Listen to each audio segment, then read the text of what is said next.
Hello বন্ধুরা, অনেকেই আছেন যারা পড়াশোনা করে চাকরি করার থেকে উদ্যোক্তা বা ব্যবসায়ী হওয়ার প্রতি বেশি আগ্রহী, কিন্তু অদম্য ইচ্ছাশক্তি, পর্যাপ্ত সুযোগ সুবিধার অভাব এবং পারিপার্শ্বিক কারণে তাদের স্বপ্ন কেবল স্বপ্নই থেকে যায়। কিন্তু পৃথিবীতে এমন অনেক ব্যক্তি আছেন যারা নিজেদের স্বপ্নকে বাস্তব রূপ দিতে করে যান নিরলস প্রচেষ্টা, তাই সফলতাও তাদের দ্বার প্রান্তে এসে করা নাড়ে। এমনই একজন সফল উদ্যোক্তা ও ব্যবসায়ী হলেন ওয়ারেন বাফেট। অনেকে তাকে ডাকেন মিরাক্কেল অফ ওমাহা নামে। 2008 সালে বিশ্বের সবচেয়ে ধনী ব্যক্তির তালিকায় প্রথম স্থানে এসে বিশ্বজুড়ে চমক লাগিয়ে দিয়েছিলেন এই মার্কিন ব্যবসায়ী। 2011 সালে বাফেট বিশ্বের তৃতীয় ধনীর স্থান লাভ করেন। 2012 সালে টাইম ম্যাগাজিন তাকে বিশ্বের অন্যতম প্রভাবশালী ব্যক্তি হিসাবে ঘোষণা করে। 2018 সালে তার মোট সম্পত্তির পরিমাণ দাঁড়ায় প্রায় $90.2 মিলিয়ন, যাতে তিনি হয়ে ওঠেন বিশ্বের তৃতীয় সম্পদশালী ব্যক্তি। প্রিয় বন্ধুরা, বিশ্বের অন্যতম সফল ব্যবসায়ী ওয়ারেন বাফেটের জীবনী নিয়েই স্টোরি বক্সের আজকের আয়োজন। বিংশ শতাব্দীর সবচেয়ে সফল বিনিয়োগকারী হিসেবে পরিচিত ওয়ারেন বাফেটের সফল হয়ে ওঠার শুরুটা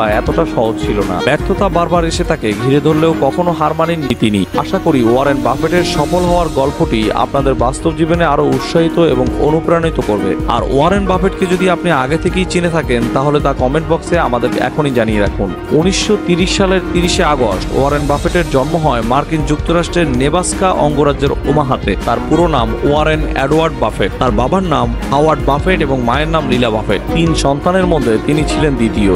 শৈশব থেকেই বাফেটের স্বপ্ন ছিল নিজের পায়ে দাঁড়ানো, তাই মধ্যবিত্ত পরিবারের সন্তান হয়েও অর্থ উপার্জনের প্রতি ছিল তার দুর্নির্বাণ আকর্ষণ। রোজ হিল এলিমেন্টারি স্কুলে বাফেট লেখাপড়া শুরু করেন। শৈশব থেকেই বাফেট অনেক পড়াশোনা করতেন। ওয়ারেন বাফেট দিনে 500 পৃষ্ঠা বই পড়ত। ফলে অল্প বয়স্ক ওয়ারেন তখন থেকেই হয়ে ওঠেন একজন মেধা ও কর্মশক্তি সম্পন্ন উদ্যোক্তা। শৈশবে বাফেট কিছুদিন পর তার দাদার মুদির দোকানে কাজ করে সেখানে তিনি পণ্য সামগ্রী, সফট ড্রিঙ্ক, আটা, গম, এমনকি ম্যাগাজিনও মানুষের বাড়িতে পৌঁছে দিয়ে অর্থ উপার্জন করতেন। 1942 সালে বাফেটের বাবা কংগ্রেস নির্বাচিত হন এবং সপরিবারে ওয়াশিংটন ডিসিতে চলে আসেন। ওয়াশিংটন ডিসির উড্রো উইলসন হাই স্কুল থেকে স্কুল জীবন শেষ করেন তিনি। পেনসিলভেনিয়া বিশ্ববিদ্যালয়ের হোয়ার্টন স্কুল থেকে ডিগ্রি নেওয়ার পর কলম্বিয়া স্কুল অফ ম্যানেজমেন্টে ব্যবস্থাপনা অধ্যয়ন করেন। বাফেটের বয়স যখন মাত্র 11 বছর, তখন তিনি প্রথম নিজের জন্য 3টি শেয়ার ক্রয় করেন। হাই স্কুলে পড়াকালে তিনি তার বাবার কিছু সম্পত্তি বিনিয়োগ করে 40 একরের একটি খামার কেনেন। হাই স্কুল পড়া শেষে তার সঞ্চয় ছিল প্রায় $9,800। 1945 সালে 15 বছর বয়সী বাফেট একটি পিনবল মেশিন কিনে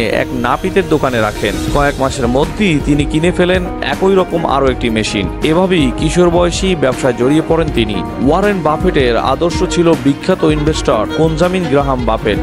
ওয়াশিংটনে গিয়ে গ্রাহামকে খুঁজে বের করেন এবং তার সাথে কাজ করার আগ্রহ প্রকাশ করেন, কিন্তু এখানেও তাকে না শুনতে হয়। তখন তিনি উপলব্ধি করেন সবথেকে গুরুত্বপূর্ণ ইনভেস্টমেন্ট হলো নিজের উপহার ইনভেস্ট করা। তাই বাফেট নিজেকে আরো দক্ষ করে গড়ে তুলবেন বলে ঠিক করেন। এক সময় বেঞ্জামিন গ্রাহাম তাকে কার ফার্মে 12,000 বেতনে নিয়োগ দেন। একই চাকরির সময় বাফেট বুঝে যান স্টক মার্কেটের উত্থান পতনকে কিভাবে তার সুবিধার জন্য ব্যবহার করতে হবে। 2 বছর পর বাফেট পার্টনারশিপ লিমিটেড নামে একটি বিনিয়োগ সংস্থা গঠন করেন। এই ফার্মে তার উপার্জন দিয়ে তিনি তার প্রথম অর্থাৎ বর্তমান বাড়িটি $31,500 কিনেছিলেন। এরপরে ওয়ারেন আর পিছনে ফিরে তাকাননি এবং 1962 সাল নাগাদ মাত্র 32 বছর বয়সে আমেরিকা একজন নতুন কোটিপতি হিসেবে পেয়েছিলেন বাফেটকে। এরপর তার জীবনে আসে বার্কশায়ার হ্যাথাওয়ে। ওয়ারেন দ্রুত এই কোম্পানিতে শেয়ার কেনা শুরু করেন এবং 1965 সালের নাগাদ তিনি এই কোম্পানির নিয়ন্ত্রণ নিজের হাতে নিয়ে নেন। সাফল্য শব্দটিকেও তিনি সংক্ষিপ্ত করেছেন। তিনি সর্বকালের শ্রেষ্ঠ মূলধন ব্যবস্থাপক হিসেবে স্বীকৃত হন। 2008 সালে তিনি বিল গেটসকে হারিয়ে বিশ্বের সবচেয়ে ধনী ব্যক্তির খেতাব জিতে নিয়েছিলেন। 75 বছর বয়সে তিনি অবসর ঘোষণা করেন এবং তার সম্পদের একটি বড় অংশ